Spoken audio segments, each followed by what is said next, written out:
யாழ் சமையல் அன்பு உள்ளங்களுக்கு இனிய இந்நேர வணக்கம். இன்றைக்கு நாங்கள் புரட்டாசி சனிக்கு செய்யக்கூடிய எள்ளு சாதம் செய்ய போகிறோம். வாங்கோ பார்ப்போம்.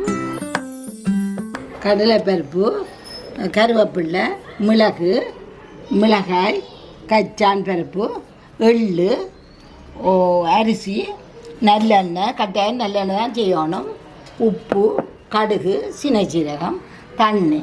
வாங்க இப்படி செய்கிறேன்னு பார்ப்போம். இப்போ இந்த ஒரு கப் அரிசி தான் நாங்கள் எடுத்தலாங்க. இதை போட்டுட்டு நல்ல வடிவாக 2 தண்ணியில் கழுவி போட்டு கொண்டு வருவோம். அது கொண்டு வரதுக்கு இடையில் நாங்கள் அடுப்பை மூட்டி தண்ணியை கொதிக்க வச்சுட்டு போவோம். நாங்கள் ஒரு சுண்டு அரிசி தான் வேக வைக்க போகிறோம். அதுக்கு 2 சுண்டு அரிசி, 2 சுண்டு தண்ணி விட போகிறோம். 2 சுண்டு அரிசி தண்ணி விட்டு மூடி போட்டு போய் அரிசியை கழுவி கொண்டு வர போகிறோம். அரிசியை வடிவாக 2 தண்ணியில் கழுவி போட்டு கொண்டு வர போகிறோம். அரிசி தண்ணியை வடித்து கொண்டு வந்துட்டோம். தண்ணி இல்லாமல் வடித்து கொண்டு வந்துட்டோம். அதுக்குள்ள 2 சுண்டு தண்ணி விட்டுனாங்க. இப்போ இது தண்ணியும் கொதித்து கொண்டு வருது. நாங்கள் இது அரிசியை போட போகிறோம்.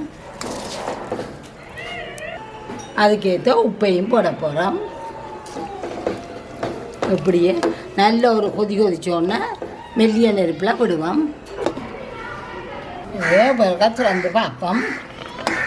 இப்போ தண்ணி வந்து மட்டத்துக்கு வந்துட்டுது. அரிசின்னா மட்டத்துக்கு வந்துட்டு இப்போ நாங்கள் இனி மெல்ல மாத்திரம் வேடிக்கணும். அதுக்கிடையில் நாங்கள் இதால் இந்த ஒரு மேசக்கரண்டி நல்லெண்ணெய் விட போகிறோம்.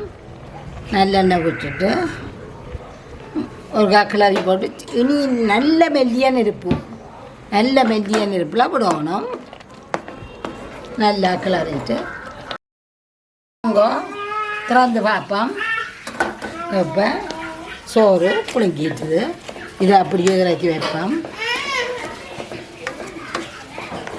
ஆற உதிரி உதிரியாக வரும். இதை இறக்கி வச்சுட்டு நாங்கள் தாச்சியாக வைப்போம்.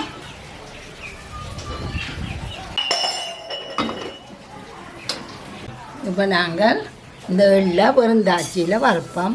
ஒரு சுண்டு அரிசிக்கு 3/4 கப் போட்டுனான். இது இந்த சனி 7:30 சனி பொம்பளை பிள்ளைகளுக்கு இருந்தால் கொஞ்சம் கஷ்டப்பட்டு சொல்லிவிடும். அப்போ அந்த நேரம் கோயில்களுக்கு போய் நாங்கள் விளக்கேற்றுறது, விளக்கேற்றிட்டு வந்து வெள்ளிச்சாரம் தான் சாப்பிட்றோம். நாங்கள் கொடுக்குறது, நாங்கள் பிள்ளைகளுக்கும் கொடுக்குறது, நாங்களும் சாப்பிட்றது. ஒவ்வொரு சனியும் அப்படி 9 சனியும் எரிப்பினம். இது எள்ளு பொரியும். பொரியிற சத்தம் ஒன்று பொரிஞ்சோன்னா கடை 2 மெத்தது பொரியும். கவனமாக நின்று இறக்கணும். இது நல்லா இதுவும் நல்லா கழுவி காய விட்டு தான் கொண்டது. இப்போ நல்லா சத்தம் கேட்டு வேங்கோ வடிவாட்டினா நல்லா சத்தம் கேட்டு எள்ளு நல்லா பொரியுது. முதல் இருந்த மாதிரி இல்லாமல் இப்போ நல்லா பொம்மி கொண்டு வந்துடுது. சத்தம் அடங்கிட்டுது. நாங்கள் இதை இறக்க போகிறோம்.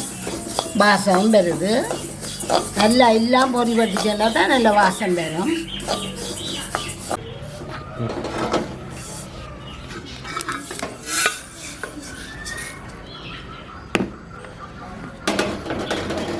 தாச்சி அடுப்பில் வைப்போம். இப்போ இதுக்கு ஒரு கொஞ்சம் நல்லெண்ணெய் விடுவோம். கொஞ்சம் விட்டால் காணும்.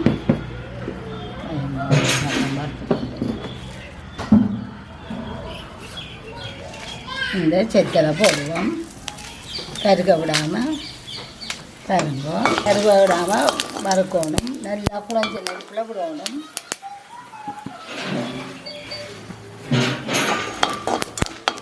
இதுக்குள்ளேயே இந்த கடலை பருப்பையும் கருவேப்பிலை எல்லாத்தையும் போடுங்க.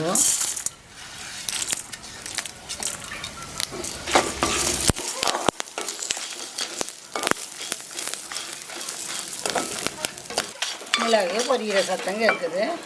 இதுக்குள்ள நாங்கள் சின்ன சீரகம் ஒரு 1/2 கரண்டி போட போகிறோம். சின்ன சீரகம் ஒரு 1/2 கரண்டி போட போகிறோம்.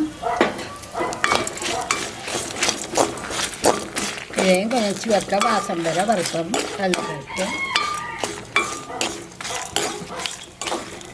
கடலைப்பருப்பு சிவந்துட்டுது. இப்போ அதுவும் வாசம் பெறுது. மிளகு சீரகம் எல்லாம் வாசம் பெறுது. இப்போ நாங்கள் இதை இறக்க போகிறோம். இந்த எள்ளு சட்டிக்குள்ளேயே இறக்க போகிறோம். எல்லாத்தையும் உண்டா போட்டு தான் அரைக்க போகிறோம்.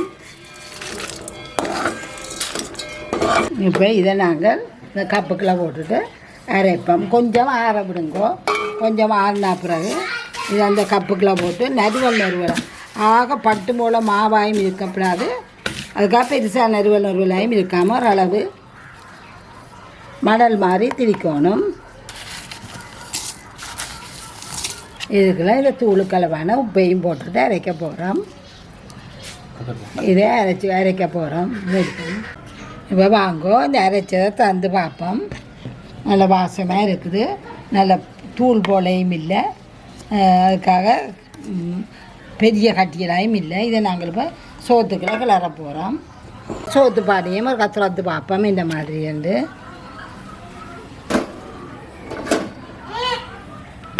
அதுவும் சோறு ஆறிட்டுது. கொஞ்சம் கொஞ்சமாக கொஞ்சம் சூடு தான் இருக்குன்றாலும் இந்த சோத்துக்குள்ள நாங்கள் இப்போ கிளற போகிறோம்.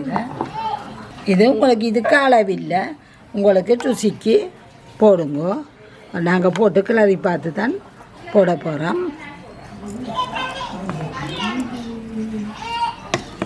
நல்ல வாசமாக இருக்கும்.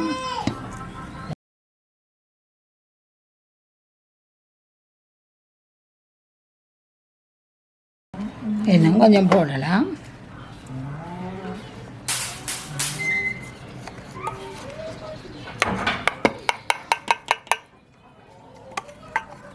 சிரிச்சாவளத்தையுமே போட்டுட்டேன். ஏதோ வடிவாக கிளறி விடுங்க. இப்போ நீங்கள் உப்பை பாருங்கோ. உப்பு சரியோண்டு. சோறை நீங்கள் அவிக்கல குழியை விட்டுறாதீங்க. கணக்காக தண்ணியை விட்டு நல்ல இந்த மட்டமாக வந்தோடனே மெல்லிய சனலில் விட்டிங்கன்னா இப்படி வரும் உங்களுக்கு சோறு. எண்ணெயை விட்டு தாளிக்க போகிறோம். இதுக்கும் நல்லெண்ணெய் தான் பாவிக்கணும். இப்போ எண்ணெய் கொதிச்சிட்டு இதுக்குள்ள இவ்வளோ கடுகு போட போகிறோம்.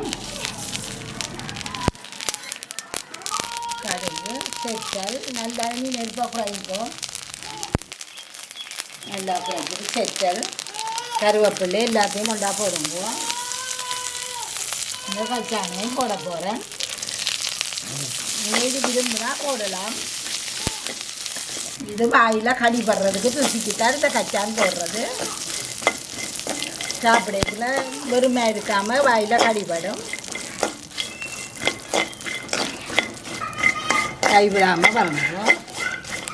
நாங்கள் இந்த கச்சானி எடுத்து பார்ப்போம். பருவட்டுது அது. நாங்கள் இப்போ அடுப்பை நிப்பாட்ட போகிறோம்.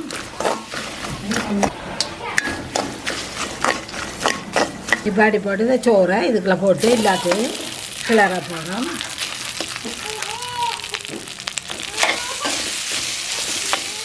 எல்லாத்தையும் வடிவாக்குறாதீங்க தான் சமையலாக கிளறப்படும்.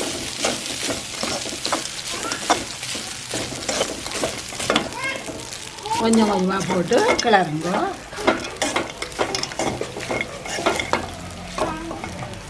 எல்லாம் கிளறியாச்சு.